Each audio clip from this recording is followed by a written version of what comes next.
valorar a vontade e o feito que se saia fora do poder, porque pretender meter todo dentro de un esquema, primeiro porque hai que probar esquemas para o futuro, e porque está moito por construir, e porque somos todos os días aprendices destas cousas e nunca sabes onde está a idea máis correcta.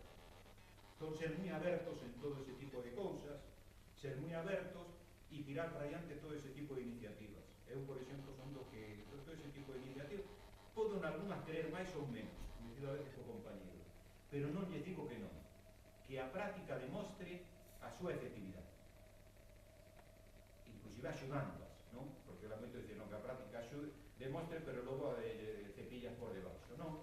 Porque se sai fora do... bueno, porque non? Eso, por exemplo, a veces outro tipo de actividades cooperativas, moitas delas fraudulentas, lamentablemente, pero bueno, hai outras que non, que teñen un interés, que se asocian a veces 3-4 persoas e queren facer, eso é positivo, eso é unha concepción distinta de construir, de facer economía e de construir a sociedade. Dentro do futuro novo diagnóstico que camiñamos cara a un ecofascismo de unha maneira clarísima.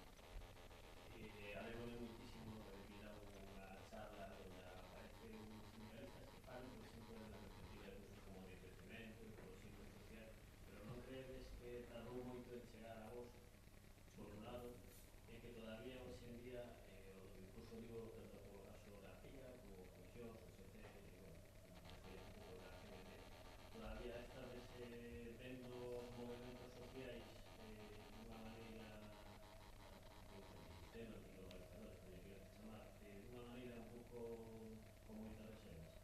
Mira, eu non que respecta a eso, estou xa razón, porque un testigo de máis, hacía falta caliza para traballar, a caliza había sido localizada na Serra da Lastra, onde había unhas flores maravillosas, mediterráneas, que además era onde anidaban os murciélagos, e había unha gran riqueza paisaxística, e querían sacar a luz.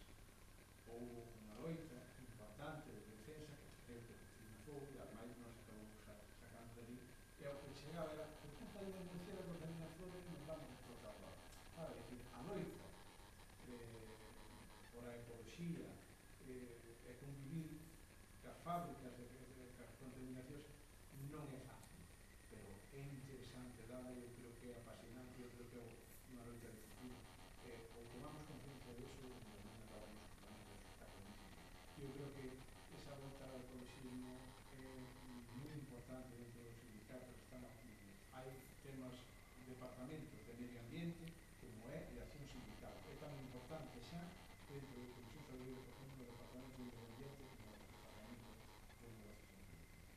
Eu que coincido contigo en unha cousa. Unha cuestión é que algunhas persoas nas directivas dos sindicatos fora do que é estético, en este momento, fai algúns anos, inclusive se vos ledes o que algúns escribimos e cada vez somos máis sensibles a todo eso, nos costou asumilo porque vimos dunha tradición, inclusive a xente que somos de raíz así marxista e demais, vimos dunha tradición onde eso non o planteábamos, o tema feminismo tamén, e que costou asumilo e demais, foi un proceso longo. Eu creo que estamos nunha situación de socialización ao interno de todo iso, e vos diría que eso vai terminar sendo asumido totalmente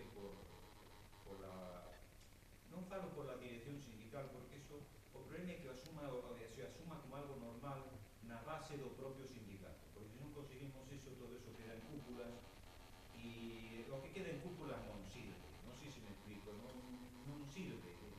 Entón, necesitamos aí facer un gran traballo pedagóxico no mundo que se nos ven cada vez na rúa, a xente non é parva, e te quedas asombrado, inclusive nos cafés ou en calquer lado, cando falas da xente, a comprensión que ten. Hai sempre que apreciar os demais, a comprensión de que ten dos problemas que atopamos no mundo e de como hai que solucionarlos. Creo que está moi abonado, aí fixeron un gran traballo as organizacións que fixeron énfasis nesto de fai moitos anos, eso non é. Despois, a relación entre os sindicatos e os movimentos sociales a veces é un pouco de disputa de certos terrenos. Eu creo que iso é un problema de tempo. Non sei se me explico. É que hai que darlle tempo a todo.